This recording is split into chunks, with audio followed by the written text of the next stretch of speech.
यह कहानी रियान नाम के एक आदमी से शुरू होती है जो अपनी पत्नी जूही को उठाने की कोशिश करता है, पर वो नहीं जागती और सोती रहती है। रियान को पता नहीं था कि जूही का बायां फेफड़ा एक नीले जहरीले तरल पदार्थ में बदल चुका है। रियान तय करता है कि वो अपने परिवार के उठने के इंतजार में वहीं बैठ जाएगा और सो जाएगा।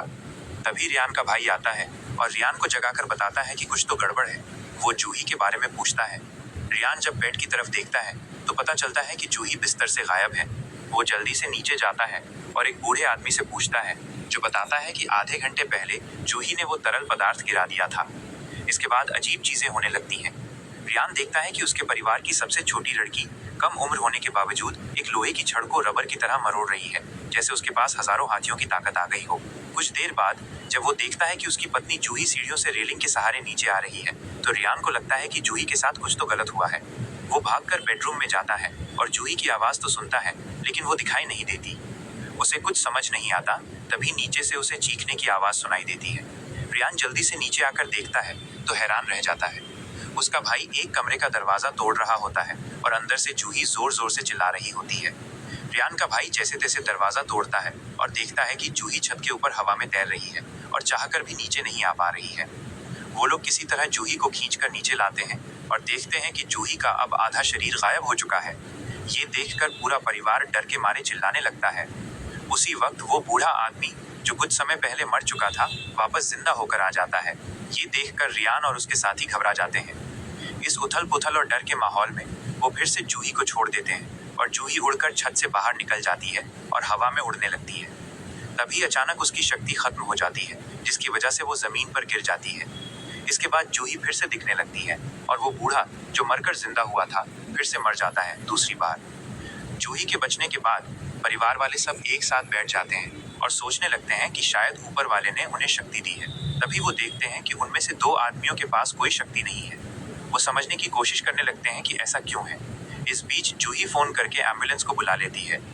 तभी रियान देखता है कि जैसे ही जूही अपने परिवार से दूर जाती है, सबकी शक्तियां फिर से खत्म हो जाती हैं और सब गिर जाते हैं। जूही हॉस्पिटल जाती है। डॉक्टर उसे चेक करता है और कहता है कि सब कुछ नॉर्मल है। रियान डॉक्टर से कहता है कि अब उनके शरीर में रेडिएशन लेवल चेक करें, लेकिन डॉक्टर बताता है कि उनका रेडिएशन सीकर भी काम नहीं कर रहा है। साथ में डॉक्टर कहता है कि विटामिन से सब ठीक हो जाएगा। तभी रियान को समझ आ जाता है कि उनकी बात कोई भी समझने वाला नहीं है। वो घर वापस आते हैं और अपनी नई सुपर पावर के साथ जीना सीखने लगते हैं। जब वो खाना खा रहे होते हैं तो सोचने लगते हैं कि उन्हें ये जादुई शक्तियां क्यों मिली। तभी जूही उनसे कहती है कि वो इन शक्तियों का इस्तेमाल करके एक खतरनाक सर्कस बना सकते हैं। ये सुनकर रियान का भाई गुस्से में आ जाता है और जूही का मजाक उड़ाने लगता है।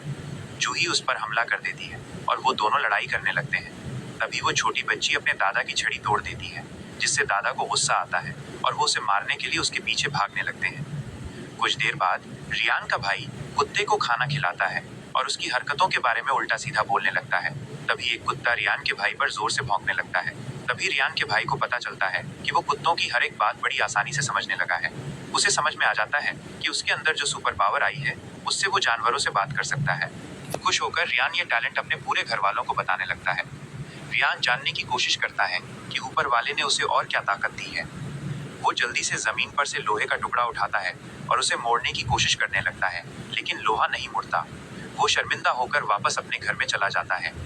सुबह वो बाकी परिवार को जगाता है और फिर वो सनाया के कमरे में जाता है तो देखता है कि एक बूढ़ा आदमी रस्सी से लटक रहा होता है, लेकिन फिर भी उसे कुछ नहीं होता है और वो नहीं मरता है, क्योंकि अब वो अमर हो चुका होता है। वो किसी भी चीज से नहीं मर सकता है। इसलिए वो रियान को कहता है कि बेटा, मैं मर तो नहीं रहा हूँ, लेकिन रस्सी से मुझे छुड़वा दो। उसी वक्त एक आदमी टॉयलेट करने के लिए टॉयलेट पर बैठता है, लेकिन वो हजम होकर घर से बाहर जाकर गिरता है। वो डर गया और हैरान परेशान होकर फिर से बाथरूम में आता है। जब वो फिर से प्राइवेट करने के लिए अंदर जाता है तो फिर से उसी तरह बाहर आ जाता है।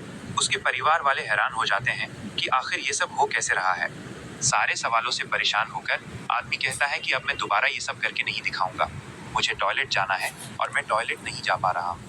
वो अपने पूरे परिवार को अपनी पसंदीदा मछली पकड़ने वाली जगह पर जाने के लिए कहता है, ताकि वहां जाने पर शायद उसका दिमाग सही हो जाए। जब वो वहां पहुंचते हैं तो रिंकी अपनी ताकत से झील के ऊपर उड़ने लगती है। तभी रियान अपने कुत्ते के साथ बैठकर अपने फोन की वीडियो में उसे कुछ समझा रहा होता है। रियान उस आदमी से कहता है कि मेरे पास एक बहुत अच्छा आइडिया है, जिसकी वजह से हम सब लोगों की पैसे की दिक्कत खत्म हो जाएगी। लेकिन वो मोटा आदमी ध्यान से नहीं सुन रहा था। वो तो बस जादू सीखने में लगा हुआ था। रियान उसे समझाता है कि वो रिंकी के गायब होने की ताकत से बैंकों से बहुत सारे पैसे चुरा सकते हैं, जिससे उनके पास बहुत सारा धन आ जाए और वो अपनी अच्छी जिंदगी जी सके।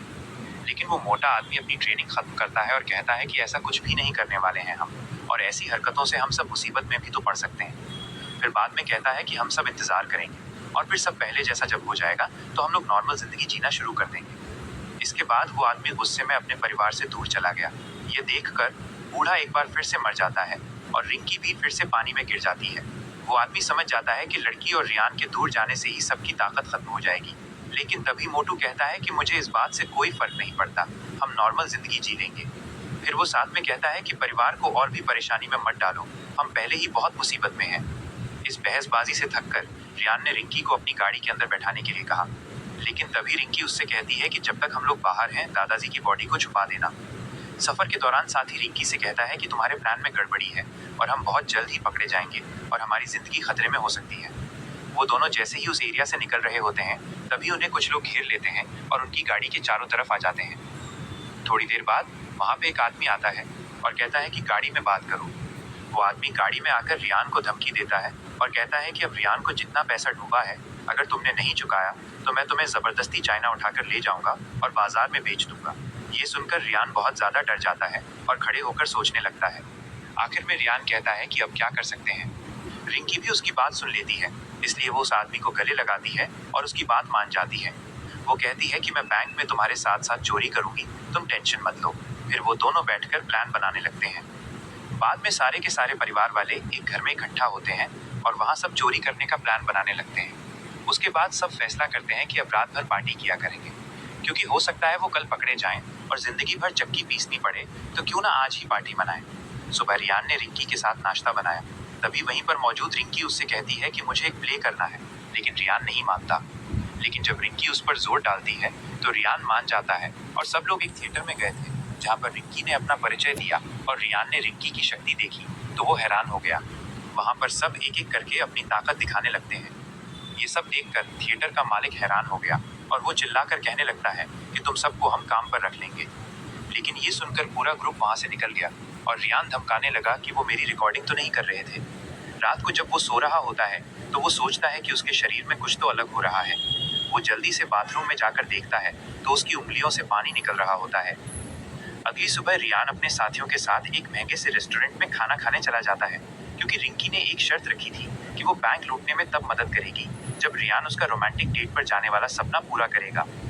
ये कहानी एक